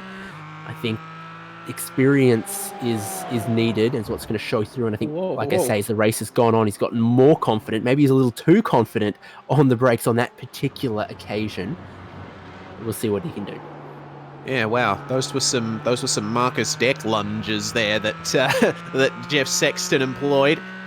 News from race control: Aaron Ackles has been deemed at fault for that incident with Will Hardiman. Ackles has been given a post-race time penalty of 10 seconds. So, unfortunate there for Aaron, but race control's decision has indeed been made. Sam Holden just keeping it nice and calm as he's obviously looking in his mirrors every so often to see Jeff Sexton absolutely monstering him in every braking zone. He'll be aware of the pressure, but it looks like he's holding up quite nicely. One thing to say about that 10-second post-race penalty is Will Hardiman's currently 8 seconds behind Aaron Ackles. So the way that goes at the moment, Ackles will get that. Will Hardeman about 7 seconds behind. I think the way it goes at the moment, Will Hardeman might get that position from Aaron Ackles based on the penalty. Yeah, looks like that's the way it is indeed going to go. As we admire the flows of the Circuit de Barcelona-Catalunya. Beautiful track to drive around in almost any car. And these cars obviously loving it around here. The Cayman is one of those cars that you need to control with the throttle on exit, and there's a lot of turns here that provide good opportunity for that. Long flowing bends like turn 4 that they just went through before the hairpin. Jumping on the throttle out of the chicane as well. We'll see what Jeff Sexton does here. Uses a bit more of the curb than Sam Holden up ahead. But you see diving into camps, getting on the throttle nice and early, rotating the car a little through the exit phase of the corner. That's how you get pace in the Porsche Cayman, and very fun car to drive. Sexton, though, looks like he's keeping it reasonably consistent, but falling off a little bit from Holden in the middle sector of the circuit. So it looks like, for now at least, Holden, with the draft being a little weaker than expected down the front straight, might just keep this position.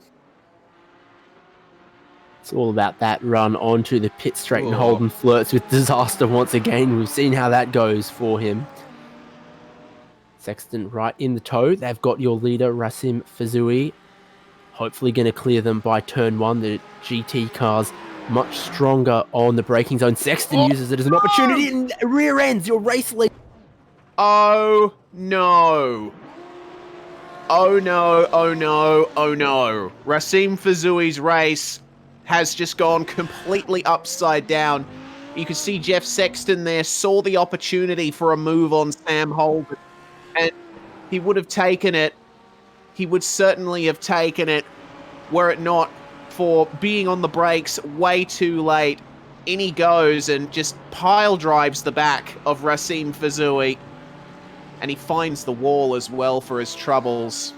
And race control has wasted no time deliberating over that. Jeff Sexton has immediately been given a black flag penalty resulting from that. Racim Fazui will be fuming, and I'm sure that poor Jeff Sexton will be regretting the last lap or so.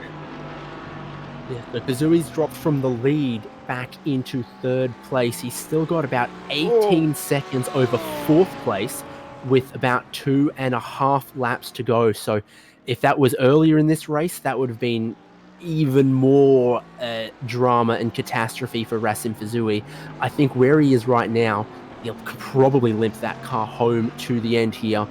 Still finish in the top 5, maybe even hold on to a podium, but that is the last thing you want leading this race almost from the drop of the green flag to the end. 3 laps to go, get punted from behind. I'll tell you what, this is really going to help Dominic Olivier with Tyson Meyer absent. Olivier currently sitting in the lead from Robert Harris by 1.2 seconds. These two guys will shoot up in the championship. Olivier running 2nd in the drivers' standings, and he'll close a fair portion of that points gap to Tyson Meyer in the lead now, thanks to that win. In the pits, though, is Mr. Sexton taking that 30-second stop and hold. And that's going to put him almost to the back of the GS class grid. It's a shame, but... oh no! Oh my goodness! It's happened again. Robert Harris, with the rear end breaking free into the hairpin. Tell you what, Racim Fazui, the very damaged Racim Fazui, he would have thought his race is entirely over, but now he's seeing, oh hey, I could still have a shot at 2nd here if I can keep up. Wow, I mean, how often does that happen in this championship, that in the last 10 minutes, all hell breaks loose, unexpected things happen, without fail, right? Without fail. I cannot believe how this race has turned in the last 5 minutes. So Racine Fazui could potentially still get second here, but Robert Harris has done very well to hold that second place for the majority of this running as Dominic Olivier crosses the line to begin the last lap here. And I gotta think, Olivier with a very quiet race. Would he have been expecting to come home with a victory here? It's a similar story to what happened at Barber in round 2. His teammate Tyson Meyer was the class of the field, but unfortunately unable to get to the finish, and Olivier was able to come through and take the victory just by sitting quietly in second. Fazui, I tell you what, he's not losing that much to Harris here on the last lap, is he? Yeah, I didn't have to check out what they're making these Audis out of these days, but certainly there's damage to the front, there's damage to the rear, and it just does not seem to be hurting Fazui at all. Last lap, he was still the fastest car in class. How? So I have to feel like maybe he was just toying with the rest of the field the first hour of this race, and not showing us everything he had. Well, nonetheless, he's still got potential for one more overtaking move down here at the hairpin, but I don't think he's quite far up enough to make it work. He's going to lunge through and close the gap to Robert Harris anyway. But up the front, Geodesic Racing's Dominic Olivier. A fantastic drive, very quiet, very measured, but incredibly professional as well. He's going to come through the final corner and cross the line to take victory here in the Geodesic GoPro Championship at Barcelona. A beautiful run from Dominic Olivier. Robert Harris is going to take second, with Racine Fazui finishing in third, but I'll tell you what, it would have been a first place for sure for Racine. Another last lap battle going on. We have our eyes on here. Luis Henriquez looking for a way around Garrett Thompson. They went side by side in towards the hairpin. This is not settled just yet, but a dive into the final corner, very, very unconventional. We'll see if that is going to transpire between these two. Yeah, well, it looks like there's going to be no lunge there for Henriquez, and they're going to cross the line in that order, and behind them, Andrew Caron takes victory in our GS class. A dominant run from Andrew, not troubled by the turn 1, lap 1 incident. And how about this guy, Giovanni Romano in the Lavender Racing Porsche, taking second. This, I think, was his best drive of the season. He was able to keep it consistent, stay out of trouble, and, of course, John Botifer, one of the finest drives I've ever seen from him as well. He did not even set a qualifying time, and he is going to finish on the podium in GS. Yep, fantastic run from him. A couple more cars still to come to the checkered flag. Andrew Caron ought to be very well delighted with himself. He was right in the mix for the win last round and got outfoxed on strategy in the final 10 minutes. This time, it comes good for him. Caron gets a win. He crashed out of the lead at Barber, if you remember. So I'm sure he's very, very happy to notch a win against his name today.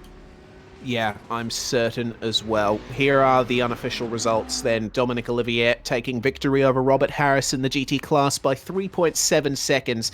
Racine Fazui in third, but right up until the last 5 minutes, he was well in that lead. Adam Crane comes home a long way behind. Zach Plummer and Hayden Gober complete the top 6 for Action Sim Sport. Good drives from those guys. Garrett Thompson comes home in 7th. Luis Henriquez in 8th in the McLaren. Blake next, starting from the back of the GT field, comes home to finish in 9th. And Jack Anderek rounding out the top 10.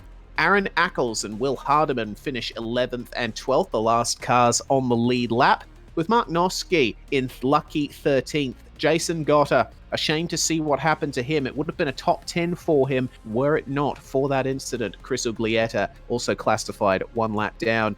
And here we go into retirement territory for our GTs. Stacey Dunnigan, Maxime Detilly, Johan Boyson, and Jesper Drelica, the last 3, your other 3 McLarens. Over in the GS class, as we mentioned, our winner, Andrew Caron, just over 11 seconds clear of Giovanni Romano, who grabs second. John Botifer rounds out quite a unique podium for the GS class. Those guys making hay while the sun shines in Spain and picking up a solid haul of points, while the previous points leader missing out this week because of other commitments, including World Championship stuff there. Graham Sanders gets fourth, Marcus Deck in fifth. Decent recovery from his spin in turn one, lap one. Alan Powell then gets sixth. Sam Holden finishes in seventh. Chris Roberts gets eighth. Jeff Sexton serves a penalty for that contact with Racing Fazui, gets ninth. David Browning, retirement. So too Justin Tipton in 11th in class. And those are all of the results. That is the lay of the land coming out of the Geodesic GoPro Championship at the Circuit de Catalunya. And we will wait for our drivers to come in for interviews. We do have a driver in the commentary box with us now, joining us, second place in the GT class. Welcome, Robert Harris, and congratulations on the results, starting second, finishing second. But it looked like quite an eventful one at the end. Yeah, it was a quite eventful one. I had the spin there at the end, and Racine looked like he got tapped from a GT4. Thought I could have been on for the win there with Dominic, but the spin obviously didn't help, and then had a little good fight with Racine at the end there. Seems like some good memories of your time last season driving the 911 RSR for Team Tortuga. You had some good pace here today in the Audi. How was Barcelona for you? I really like this layout of Barcelona. It's a very fast, very flowy layout. It's quite fun in the Audi. I thought tire wear was going to be a bigger issue here, so I was quite conservative with the tires throughout the race, but looked like in the end it didn't matter much, but still I felt like I had better pace than the Racine and Dominic there at the end because of my tire saving, but obviously the spin didn't play out well. We're getting closer and closer to the pointy end of this championship, so rapidly running out of rounds to elevate up in the standings, but with this second place, it's setting the rest of your season on a good path. Yeah, it's nice to get back in the podium. Obviously missing the first two rounds, I probably won't even be close to getting the championship. But yeah, this result was quite nice, and hopefully will set me up well for the rest of the season. Well, Robert, congratulations once again on the second place. Before we let you go, shout outs, sponsors, who gets it done for you? Just shout out to the team. You guys are great, and shout out to you guys for putting on the broadcast as always. Thank you very much, Robert Harris, your second place finisher in the GT class.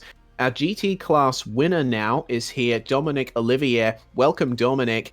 You were running second for about 90% of that one, but still a surprise, a welcome one to take victory here.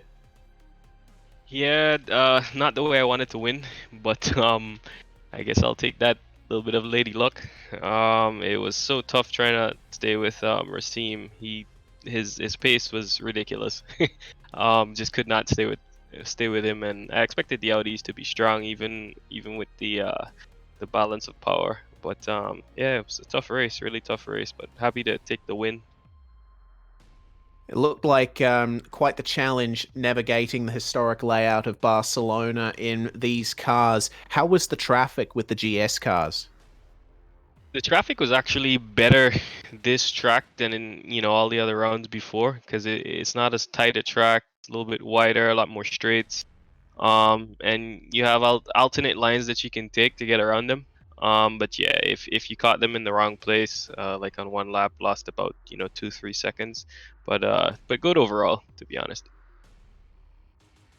Well, with another victory to your name following the one you had at Barber, again, and coincidentally, once again, due to the leader having an issue, this means that your championship run is getting stronger and stronger. And with Tyson Meyer not appearing at this round, the gap to him at the front is closing. Yeah, indeed. Wasn't expecting to be, in the championship fight, having missed round one, but after, taking the win at Barber and then not doing a lot of practice for the other two rounds, really having some, poor races, decided to put some practice in. Really bummed that Tyson didn't show up, but now we have a battle towards the end of the championship. So let's give him a good fight, see how we end up. Yes, indeed. Before we let you go, Dominic Olivier, who would you like to thank from your position here at the top of the timesheets? As usual, thank Geodesic Racing for representing, putting this on, giving me a car to drive. Thank you guys for broadcasting this race and showing our skills off. Thank you very much, Dominic Olivier, second place in GT. And before we move on to the GS class, we've got Andrew Caron and Giovanni Romano down there. We will go to Racim Fazui, third place on the track, but first place on the grid. Racim, welcome. How are you feeling after that one? Hello everyone. Yeah, obviously I feel not that great. I managed my tires throughout the entire race, knowing that the tires would have fallen off. Came down to the pits, had great tires, great everything, managed my pace, did not push the whole race. Pushed when sometimes Dominique caught up, I had to push a little bit. It was a great battle at a distance. And then what happened. Just on that note of what happened, if you just let me hog the mic for 30 seconds. I just want to tell everyone who watches the broadcast and everyone who's on track and everyone who intends to do multi-class racing that being the slower car, you cannot use the faster car in the late braking the maneuver. It is not feasible. The faster car most likely brakes later. Even if it brakes earlier, it has more power down the straight afterwards. You can use the faster car as a pick on exit, but definitely not on entry. That's all I wanted to say. Alrighty. Well, nonetheless, Racim, despite the disappointment of losing your victory in the dying minutes of the race, a third place is still good for your championship. Yeah, well, it was unfortunate that Tyson didn't participate today.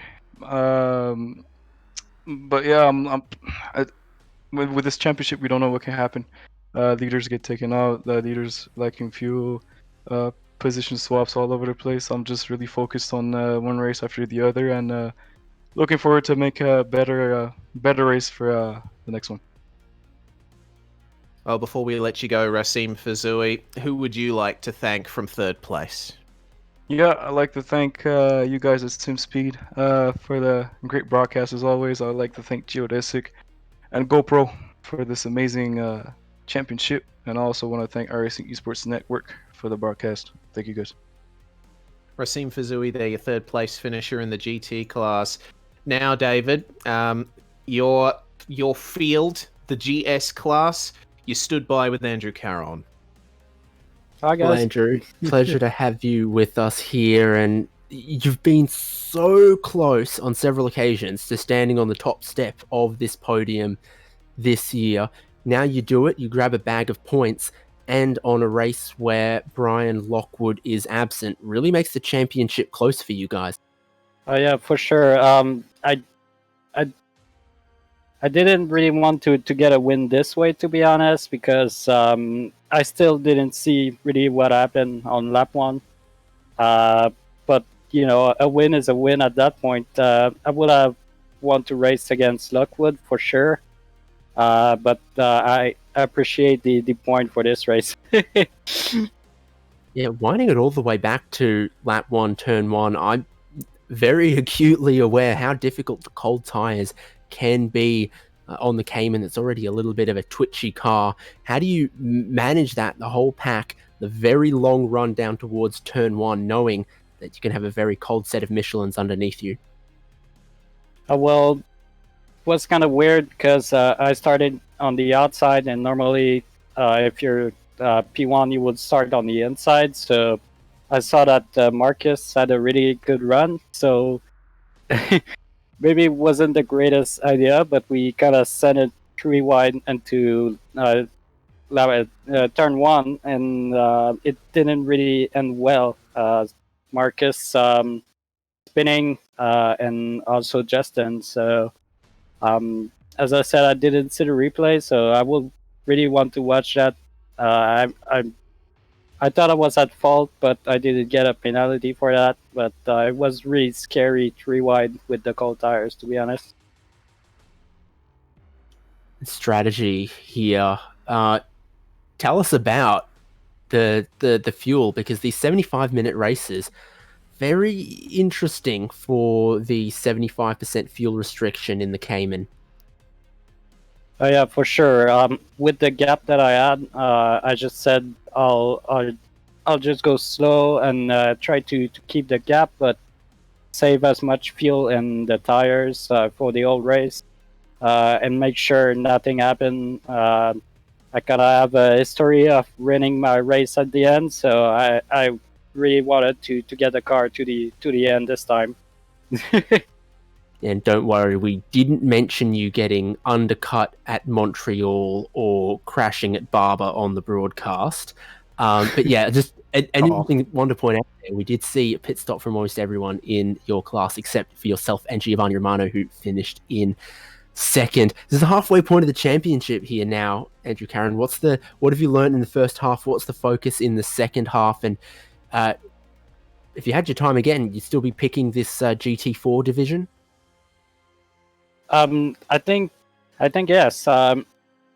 This season, I think is the only car that I really like. I'm not a fan of the GT3 or GTE with the new tires, to be honest. I think it's a topic that everyone is talking about right now, but at the moment, it sure is my favorite car. So I will, if the tires stay the same, I would sure be in the same class. Well, congrats on their top step of the podium, maximum points for yourself. Who would you like to thank? I would like to thank all my teammates and Mivano. They're really helpful and they're really supporting. I would like to thank you guys for commentating on the race. Really fun to watch after that. And also would like to congrats Lockwood for his good P5 last week in the Porsche Cup. Hopefully when that schedule gets a little bit less hectic, he'll be back here racing against you. Remember he won the GTD championship race last season, missing one round. So Yes. we'll see what happens when he comes back. Yes, Yep. indeed. Well, thank you, Andrew Caron, who was our winner in that category. We've also got second place for a very Canadian podium in the GS class.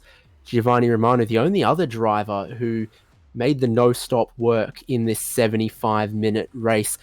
Gio, I would have thought this historic layout of Barcelona a little bit more thirsty than Barber, for example, but was it always in your mind from the very, very start to hit those miles per gallon? Well, in the warm-up before the race, I took a look at my fuel mileage and noticed it was pretty close. So I figured at the start I'd try fuel saving and see where the numbers came out.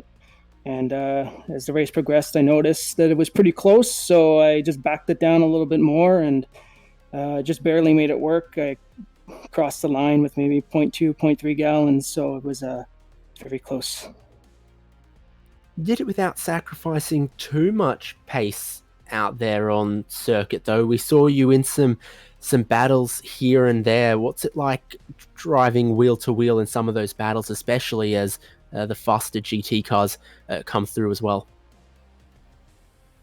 Yeah, the pace differential is pretty high, so there's definitely a few times where they caught me off guard and all of a sudden there's a GT3 car in my mirrors. But luckily, thankfully, everyone was on their best behavior today, and I think we all navigated the traffic pretty well, at least for me. Yeah.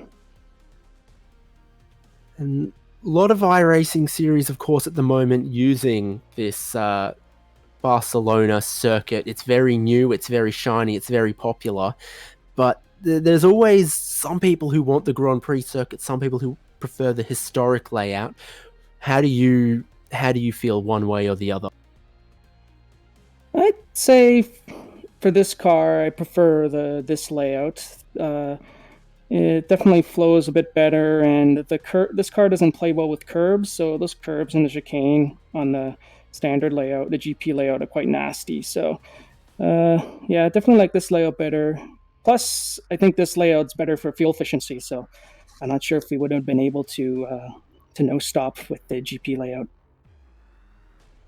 That's an interesting little insight. Well, congrats on second place. Very well done. Congratulations on executing that strategy as well. Anyone you would like to thank while you're on SimSpeed TV and the iRacing Esports Network? Yeah, so thank you to you guys for the broadcast. Look forward to watching it afterwards a little bit.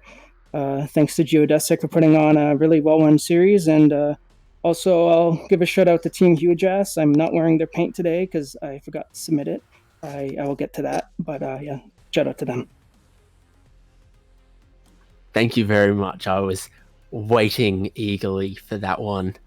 We'll see you again soon in coming rounds then, hopefully, G. And yeah, for sure. And hopefully with the huge ass paint. He's also got...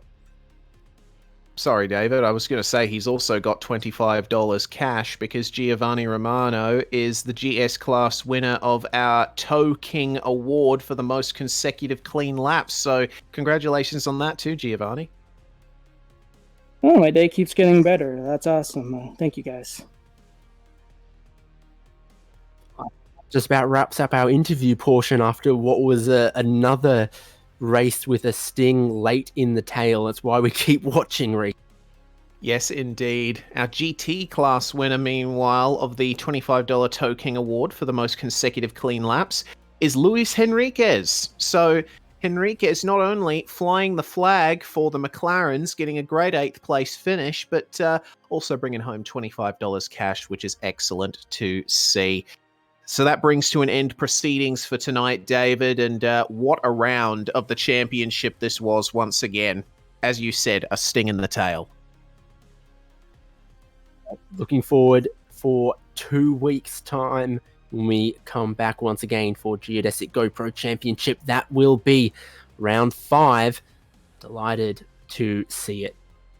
Yes, indeed. It'll be here same time, same place on the iRacing Esports Network here at SimSpeed TV. Thank you very much, everyone, for watching. We hope you enjoyed the racing that was brought to you tonight or this morning. If you're in our part of the world here in Australia, we want to thank Geodesic Racing for the organisation and race control of this championship, and to GoPro for their support of this series. Big thanks to you guys, and a big thanks to Toe King as well for the most consecutive clean laps award. I'm Reese Gardner. David Haynes joined me in the commentary box, and Jay Kennedy on cameras. We're SimSpeed TV on the iRacing Esports Network, and from all of us here, it is bye for now, but not forever.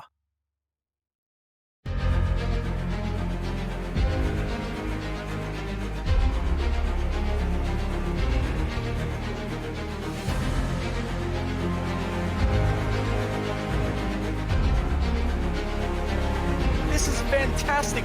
This is GT racing right now. He's got traction. He's got everything outside of both of them. Maloney. Oh, he's taking Anderson. Anderson's up top. Oh my God. Oh, big crash. Oh my goodness. Half the field's going to get rolled. Sexton very close. These guys I want to make their way through the field very quickly. Oh, there we go. Oh no. That's massive. This is it. This is over. I can't believe this. Oh my God. God, what?